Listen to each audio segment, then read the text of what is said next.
morning show. Way the future. Oh, it looks good on you, though. Dan Benjamin. That's your name, dude. And a good day to you, sir. War were declared. You ready? Wait a minute now. Let's go! Yeah, I like it. And now, from the barbecue capital of the world, Look at his face. It's radio, but on the internet.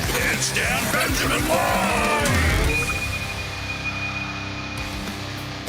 Oh, good morning. Good morning. It is Monday. What is it? January 11th already. And I thought that 2021 was going to be better than 2020, but I'll tell you what, this year is insane already. Have you heard about? Did you hear about all the snow that we got here in Austin, Texas? Have you heard about this? We got probably 3 or 4 inches of snow. If you follow me on Instagram, I'm at Dan Benjamin on Instagram. You can see the pictures that I posted. It is just absolutely crazy. You can follow me at Dan Benjamin on Twitter. You can follow me at Dan Benjamin pretty much everywhere. And I want to remind you all to like and subscribe. You know, I look at the stats on this, and they're really, most of y'all are just here watching. You're not subscribed. You're not liking the video. So shame on you. I can write. But here we are. And if you want to support the show, you can do that by going to patreon.com/Dan Benjamin. Give me $1, give me $5, give me whatever you think is fair. I think this is worth $5 a month to you. So, okay. Anyway, so of course, as soon as the snow started to fall, I'm thinking to myself, great, let's go outside and we'll build some snowmen. We'll build some other things. And meanwhile, in the back of my mind, I'm thinking, yeah, and you know what else is going to happen? We're going to lose power because Austin is just not set up for any kind of snow event or anything. Now, I was a little kid when I lived in Philadelphia, and I remember you'd walk outside, and I'd be walking to the bus stop, and, you know, the snow would be up there. It would be up to my knees when I was a little kid walking out there, and the buses still run. I'm still in school, everything. Here, everything completely shuts down. And so what the Austin people were saying was that the reason that so many people were without power, and there was something at its peak, 37,000 people were without power in Austin alone. And we were among them. And the whole time my kids are outside, they're running around, they're having fun out there, you know, throwing snowballs at each other. I'm thinking, yeah, we're going to lose power. It's just a matter of time. So I walked around the house and I turned off all of the like iPads and things like that because I'm thinking we're going to need these later. Power was out for like 6 hours. So yeah, that was the story there. And here's a little bit of news about this. The winter storm moves into the Mississippi Valley after dumping snow on Texas. There's still apparently stuff going on in East Texas right now, but it's on its way to the Old Miss, the Old Man. And it's going to be freezing temperatures here tonight and then 70 degrees on Wednesday and Thursday. 70 degrees. No. So I don't know what's going on here in the world. I really don't. Now let's talk about all the stuff that's going on with Trump and Twitter and Parler. I've got a whole package that I put together about that we can start off right here by saying Twitter has banned Trump permanently. They say that the account is suspended, but they also say that this is permanent. So I'm not sure what to believe here, but this is an article by Brian Fung in CNN Business saying that this happened on Friday evening after closer view of recent tweets from @RealDonaldTrump account and the context around them. We've permanently suspended the account due to risk of further incitement of violence. So they're basically saying Trump incited the violence. We think he's going to keep doing it. Can't let that happen. Banned. Okay, well, as if that's not enough, there's the full article over on Twitter, and these links are going to be in the show notes, by the way. But this is explaining how they decided to permanently suspend or ban or cancel Trump. So if you want those details, they're here. And we'll be talking more about the implications of Twitter doing this in a few minutes. I just want to get through these relevant news stories first. Here's another one reported by The Guardian that apparently Trump has a golf course called Bedminster. Bedminster. And this Bedminster was host to it's in Scotland, and there was this championship that was going to take place there. So that's been shut down. That's been banned now. Another thing, here's an article, actually a collection of articles in CNN, if you like to read CNN. But the interesting one that I thought was this article about the rioter that you're all seeing pictures of, the guy with the horns on his head and the face painted with the American flag, and then I think this is like a big tattoo on his chest. It could be something else, but his name is Jacob Anthony Chansley, and yes, and he had the bearskin headdress and everything on. But apparently now they found out who he was, and they arrested him. And their FBI is involved, and apparently they're going to be arresting everybody that they can. So this is the thing: you don't break into the U.S. Capitol and think that you're not going to be found out. Now, there's a lot of people with masks, so maybe they're going to be hidden away. But if you were dumb enough to do that and not wear a mask, yeah, you're going to be found. You're going to be arrested. And so here's another guy. Department of Justice announced that there are charges being filed against the guy who is carrying Pelosi's podium running around. Did you really think, if you're, look at him, he's posing and waving for the picture here, friends. Do you think that they're not going to figure out who this is and arrest him? Really? Well, I'll read a little bit of this article. Federal prosecutors have charged 3 men, and the FBI has arrested another on Saturday in connection with Wednesday's riot, including a man seen on video carrying House Speaker Nancy Pelosi's lectern and another wearing a bearskin headdress. The arrests come Saturday, a day after federal charges were announced against more than a dozen others. Come on. Really? You're surprised? Anyone surprised about this? I don't think so. Okay. And then the last little bit of related news, they're trying to impeach Trump again. Did you know that? This is accurate. They're trying to impeach Trump. If they can't get this 25th Amendment to work, then they're going to do an impeachment.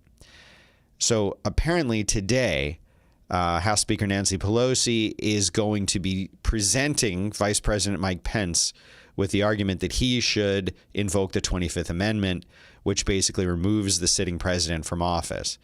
Do you think that Pence is going to do this? Is there any chance? No. He might disagree with Trump, but he's not going to do this. I can save you all the time in the world of wondering about this. It's not going to happen. But they are going to try to impeach Trump a second time. Now, here's something that y'all need to know. The impeachment of Trump does not need to happen while he's sitting in office. So they could wait to do this. I think they have up to 100 days. Fact check me on that, friends. But they've got time before they actually have to do anything, whether they decide to impeach Trump or not. Now or in a little while, it's up to them. There's no difference. But if the 25th Amendment is invoked, or if he is successfully impeached, there are a lot of things that he doesn't get. There were people who were asking me over the weekend saying, well, why? Who cares? He's going to be gone in a matter of days. Who cares? Well, there's a number of things that he won't get. I'm searching this article again. I'm not seeing them listed in this article, but it's easy enough to find. I'll tell you a few of them. One of the things that is that he won't get this presidential protection that ex-presidents get. They get an office. They get a salary. They get Secret Service people assigned to them forever. They get a whole bunch of other things. And in this case, because Trump only was successfully elected once, he could try to run again in 2024. That would also be stripped away from him. So it is possible that if he's impeached or the 25th Amendment invoked, that these privileges will be removed. So this is why people are trying to do this, and like Nancy Pelosi are trying to do this now. It's not so much, I don't think, that they're worried about him being removed. I mean, doing something bad in the next, 8-9 days? But we will see. We will see if, in fact, that happens. The impeachment, again, could go on well after. Now, Jared Miller in the chat room is saying, I might have missed it, but he's seen this morning's news about Parler. Well, I'm about to talk about Parler right now. So, Jared, if I miss what your news is, I think I'm up to date. But if I miss it, I've got 3 or 4 articles on Parler here to talk to you about. But if I miss it, please share it in the chat. And that's good for everyone. Anyone who wants to join me, you can follow me. Again, I'm at Dan Benjamin on Twitter. Tweet stuff to me. It's a big way that I find the news stories that are here is from people like you who want to share them. So thanks very much for doing that. Apple has removed Parler from the App Store. Surprise. Who's surprised about this? I don't see what... I swear to you, someone came and changed everything. Yeah, no one's surprised. Apple has removed Parler from the App Store following accusations the social media app was fostering calls to violence ahead of and following the raid on the U.S. Capitol. Here's the quote. "We have always supported diverse points of view being represented on the App Store, but there is no place on our platform for threats of violence and illegal activity. Parler has not taken adequate measures to address the proliferation of these threats to people's safety. We've suspended Parler from the App Store until they resolve these issues." Now, the way that it works with Apple, I don't know if Google's the same way, but I suspect it is Apple will say, you guys screwed up according to our terms, fix it, and you can come back. I don't know how they fix this, but I actually have the article here of what was written from Apple to Parler. And here's what they say. "Thank you for your response regarding dangerous and harmful content on Parler. We've determined that the measures you describe are inadequate to address the proliferation of dangerous and objectionable content on your app. Parler has not upheld its commitment to moderate and remove harmful or dangerous content encouraging violence and illegal activity and is not in compliance with the App Store review guidelines." So here's something that I wonder. How is Apple testing this? Are they posting something that they anticipate will be removed? Are they looking at content that's there that has not been removed? I don't know. And they also don't say in this, but one thing they do say is your response also references a moderation plan, quote, "for the time being," which does not meet the ongoing requirements in Guideline 1.2, safety, user-generated content. In other words, based on Apple's terms, they have not done enough, so they removed the app. But you know what else? War were declared. Yeah, none of this actually matters because Amazon stepped in. That's right. Amazon has pulled their support. But what does that really mean? Well, all their stuff was hosted on Amazon. And Amazon said, no, you can't post anything here. See, that's a soundbite I need. Somebody tweet me or remind me. You remember in Jurassic Park? I need that. I gotta have that. I gotta capture that, and I have it somewhere. I just gotta add it to the soundboard. So somebody in the chat room, remind me on Twitter to do that, please. And I'm gonna start sending out for people who help me out. I'm gonna start sending these things out. Why not? Because I have this stack that Keith gave me. So. Brian is adding to this. In the case of Amazon AWS dropping them, Amazon reported about 80 inappropriate messages, and there wasn't any action or moderation taken. Well, don't jump ahead of me, guys. We're gonna talk about the breach. I gotta warm you up. This comes first. There's an order. There's a thinking process. The mind of a child. Be calm. Be calm. So Parler came out and said that, Google and Apple had already removed them from their stores. Now Amazon says, you're out of here. And then John Matt, That's your name, dude. who's chief executive, told Fox News on Sunday, every vendor from text message services to email providers to our lawyers all ditched us. So if we've ever needed to hear a toilet flushing, that's it right now. It's not his fault. So he says we're going to try our best to get back online as quickly as possible, but we're having a lot of trouble because every vendor we talk to says they won't work with us because if Apple doesn't approve and Google doesn't approve, then they won't approve. But it gets worse, friends. It gets much worse because there was a data breach. Oh, and I've got one more article in here just on 9to5Mac talking about their app and website going offline, pretty much covered in our last article. 70 terabytes of Parler users' messages, videos, and posts were leaked by security researchers. This is the data. Yeah, all the guys, the jackals in the chat room are going nuts right now. Yeah, the jackals. This is a big deal. Let me just read from this article on Cyber News. Have you heard of cybernews.com? I haven't heard of it, but Parler is a social network that we all know. That's how they start. I'm going to skip through that part. It says the scrape includes user profile data, user information, and which users had administration rights for specific groups within the social network. This was done by a person on Twitter whose name is DonkNB. Donk_NB is who announced this attack. And basically, they were able to get over 1 million video URLs, some deleted and some private. It's all in there. These are original, unprocessed raw files as uploaded to Parler with all associated media, claims one of the authors of this report. Security researchers claim that the scrap posts are linked to accounts that posted them. Some of the video and image data have geolocation information, and it's said to also include data from Parler's verified citizens, which is the users of the network who verified their identity by uploading photographs of government-issued IDs, such as driver licenses. I would hope that you didn't upload your driver's license to Parler. It says the data might be valuable to law enforcement since many who participated in the riots deleted their posts and videos afterwards. But you didn't. They're still there. So it's a big deal because you can get arrested. They can use all of this information and find out exactly who you are and look at the geotagging that Parler never stripped. So most social media sites, when you, okay, let me take a step back.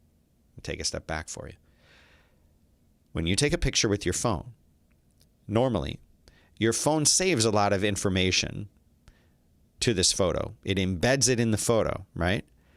It's going to have your geolocation. It's going to have a whole lot of other information embedded. This might also be called EXIF, EXIF information. You can Google that if you're interested. What that means is that this photograph, have you ever wondered how your phone is able to say, you took this picture here at this place? Well, that's how it's doing it because it remembers it. This data is embedded in the image. When you upload this image somewhere, it usually strips the data from it. Right? So Instagram and Twitter, I believe, check for yourself, will automatically remove this information so that if someone is able to download this information or they remove it in what they display, in other words, it's not preserved. It might be preserved within Instagram, but if someone were to download the image from the service, my understanding, tell me if I'm wrong, is that it's not right. Jared is saying the 2FA server kicked them off, which was exploited to give admin access and create an archive of all Parler content, including deleted content, live stream video, and GPS coordinates in EXIF or EXIF data. So a good social network would strip that out. They might preserve it for some reason. Maybe if they're making a map, remember how Instagram used to have that map? You can usually turn geolocation preservation off. But in this case, it was there, and everyone has it now. Jared also says, apparently and helpfully, Parler also never actually deleted anything, only flipped bits to mark as deleted. Right. So it was all still there. Isn't that lovely? But this, combined with what we talked about last week with WhatsApp, and I know a lot of people that are not using WhatsApp anymore based on the agreement, the stuff you have to agree to. These are serious privacy things. So you need to know what it is that you have sent up there into the big mysterious internet cloud, right? You need to know what these social services are doing and how they're handling your data. If you care, I'd suggest that you should care. But if you care, you need to know. And this is important, and this represents a serious risk. But no social network's immune to this. Do you think Twitter couldn't get hacked and people couldn't get information? It's happened. As Facebook. All of these are the same. So only post something that you truly believe you don't care if the world knows about. The same is true in direct messages. People have conversations in direct messages. Those things could potentially be exposed. I know somebody who was sending pictures and things like that in WhatsApp and had no idea that the recipient was able to save these pictures and images and things like that. So that, in other words, the default for WhatsApp, if I just took a picture of me right now on WhatsApp and sent it to you, the default is for you to save that picture. It will save it on your computer. or phone rather, I should say. I mean, I guess you could use a computer version of WhatsApp, but you know what I'm saying. It'll save it to your phone. So some people don't even know that. They think that what they send is just within the context of that chat. And well, somebody might screenshot it, but I'm not worried. No, it's defaulted to save right into their image library. Now, that's not even half of it. It's all being saved in the cloud. They can say that you could delete it, but like Parler, what if they don't? What if they just mark it as deleted and don't show it anymore, but it stays there? That's right. So here's some more information, this time by Gizmodo. Every deleted Parler post, many with users' location data, has been archived. That's right. It's still there. Just like they were saying in the chat room, it's still there. So if you want to read more in depth about this stuff, those links are in the show notes. So now it's time to take a break from talking about that and talk a little bit about Apple. There's a report. Remember I was talking last week that Apple and Hyundai are talking? Well, now more information has come out. They are basically saying that the deal will have an Apple car in 2024 and that they hope to reach a conclusion of the deal in March. It talks a little bit about Hyundai's kind of announcement and then backtracking on the announcement. But here's some actual brass tacks about this deal. It says that they believe that they will build cars at Kia Motors factory in Georgia. So it will actually begin potentially here in the U.S. Now, this is another interesting thing. I don't know. Again, please, folks, fact check me. But I think, hold on. Slugor says in the chat room, I saw a Twitter post video mentioning that cell and Wi-Fi network at the Capitol being so dense that they would be able to tell who was where and when. Pretty interesting. If you were out there tweeting, they could probably figure out where you were. But remember last week I was suggesting that maybe one of the reasons that Apple would want to work with Hyundai is because they have the staff and the factories and all of that labor is affordable. But you know what I didn't think about? Is what if they wanted to produce them here in the United States? How many car manufacturers that would be attractive to Apple have plants here in the United States? I don't know. Does Honda? Does Toyota? I still think even if Apple doesn't, and you guys have said you don't think that Apple wants to buy Hyundai at some point. Okay, you're probably right. But wouldn't it be nice for Apple to say these cars are made right here in America? Well, now I'm finding out Hyundai has a factory in Georgia. It's actually Kia, but I guess they own Kia. But it says they would jointly invest in a new factory in the United States. Now that's pretty interesting. And that would be a good move from Apple to do that. It would allow them to oversee and control things very, very easily. But it would also allow them to say, made in America, which Apple cares about. So me too. We'll see. Excited too. More data. The two plan companies hope to produce. I'm just reading what it says in the article. I don't know if that's a sentence.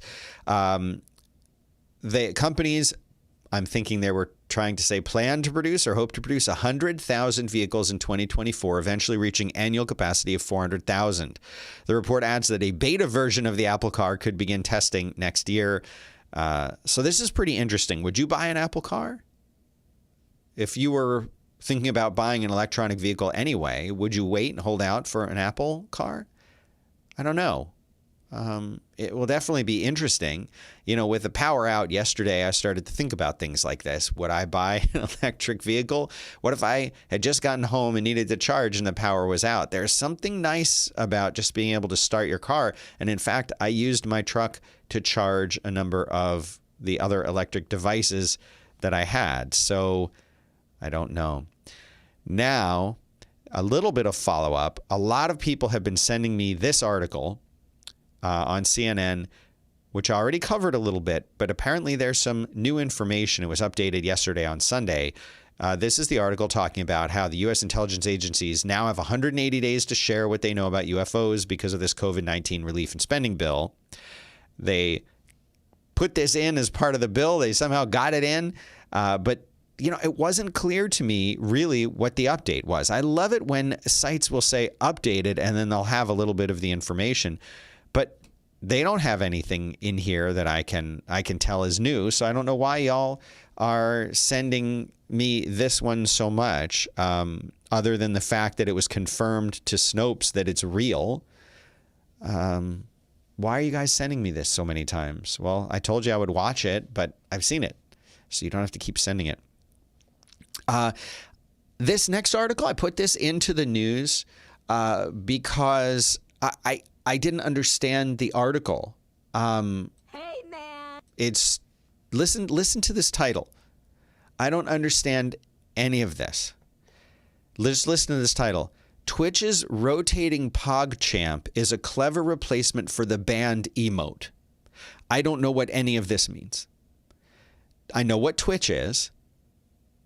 I don't know what a rotating PogChamp is. And I don't know what what emote was banned. That's the only reason I put it in here. I don't want to talk about it and I don't care to know it. But I just wanted to let you know that I don't know what any of that means. Now, here's a surprise, maybe. Sex and the City is coming back, but it's missing Kim Cattrall, right? You remember all of the drama around Kim Cattrall and how she kind of hated the other cast members, and maybe they hated her also. But Cynthia Nixon, Sarah Jessica Parker, and Kristen Davis will be back. Do we want to clap for this? Do we? Sure. The title of it is going to be, and just like that, that's the title. That's the title of the show. It's coming back, and it's going to be talking about what they're doing in their 50s. That's the show. Next, can you believe it? The Cleveland Browns overcame history and adversity to win their first playoff game. They will get the claps in 25 years. It's a big deal. They were up against the Pittsburgh Steelers. The team has not won a playoff game since 1995 before yesterday. And, of course, their head coach was in isolation because he tested positive for COVID-19. And he said, I told them after the game I admire them so much and I respect them. This was a quote from special teams coordinator Pryfer. What's your name, dude? They have had so much adversity in terms of schedule changes. I know everybody has had adversity. I'm not trying to say we had any more adversity than it. See, this is how people have to be so politically correct now. You can't say our team had some adversity. You've got to acknowledge every other team, the adversity that they have had, and the past history of adversity in the sport. You can't say we've had adversity. You've got to have a disclaimer. Everything has to have a disclaimer. Mark my words, 2021 is going to be the year that people say adversity. You're going to hear this more. Just mark my words. Keep your eyes open, your ears open for this. They've had so much adversity in terms of schedule changes. I know everybody has had adversity, and I'm not trying to say we had any more adversity than anybody else, but at the end of the day, this was a difficult week and a playoff week, but they never batted an eye. Now, I do have the perfect audio bite for this one, but I cannot find it because someone has come in here and changed things around. So I'm a little upset about that. But why is this article in here? Get out.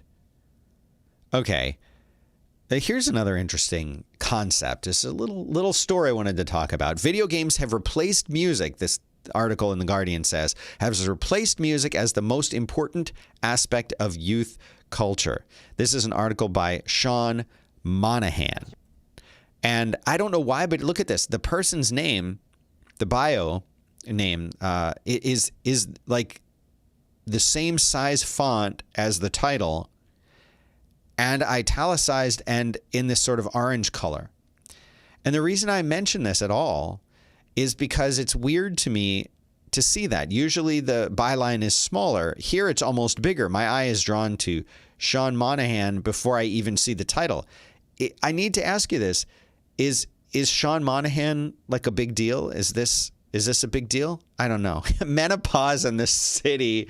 Oh my God. That is funny. That is funny. They said that. Nelson said that in the chat.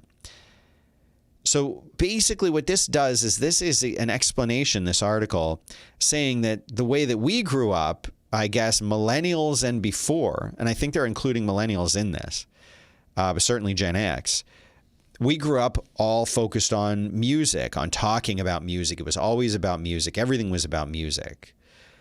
We had video games, certainly, and I know millennials grew up very much playing video games. I started playing video games, of course, with the Atari back 100 million years ago.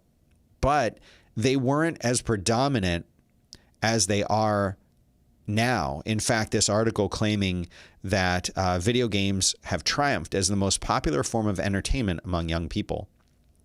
And I can confirm this in my own household, that watching video games, watching people play streamed video games, whether it's, Switch or PC games or Among Us or whatever, that both my kids absolutely love this. Most of what they watch on YouTube, my son for sure, is watching other people playing video games. That's what he watches. He watches people playing video games, and then he may try to do those same tricks himself on his video game, or he may just enjoy watching it. But that is his primary form of entertainment, is watching other people play video games on YouTube and Twitch, mainly YouTube. My daughter does a lot of that, but she also likes to watch like these craft videos. So this morning she was watching a video of a woman who was in Japan, and she is out of clay with the tiny little paintbrushes, painting the clay, modeling clay, recreating like little dioramas of what's that island game? Animal Crossing, where you go from one island. So she's creating these tiny little sections of an island in Animal Crossing, but she's making them real out of clay, and they look exactly like the game. They're absolutely amazing. I don't know how she does this, but it's so like she'll watch these craft videos, but mainly it's video game stuff. And they're saying that this has completely replaced music. People are not excited about the next new album or single that's coming out. They don't care about the next single. They care about the next video game, or the patch to the video game, or the DLC for the video game, right? And for some reason, I have another article in here about the Sex and the City reboot coming to HBO Max. So that's all I've got for you today. But we hit our half an hour, which is the goal. I won't do. It's time for me to go get some lunch. I don't know what I'm going to have today. I've been craving wings. Why have I been craving wings? What's wrong with me? But yeah, that's it. So that's all I've got for you. But hopefully you're enjoying the show. Don't forget, I'm Dan Benjamin. You can follow me wherever you want. Twitter, Instagram, here on YouTube. Dan Benjamin is the place to go to look it up. You can support the show by subscribing, liking. A lot of you don't do that, and shame on you for not doing that. And of course, if the show is valuable to you, consider going to patreon.com/Dan Benjamin. Give me $1, give me $5. It makes a huge difference. I've actually seen a number of you have done that recently. So thanks to everyone who does that. I sure do appreciate you coming to hang out with me here during the week. And I'll be back tomorrow, hopefully not an hour and a half late, because I was fixing all kinds of stupid audio issues that I think are finally resolved. Maybe.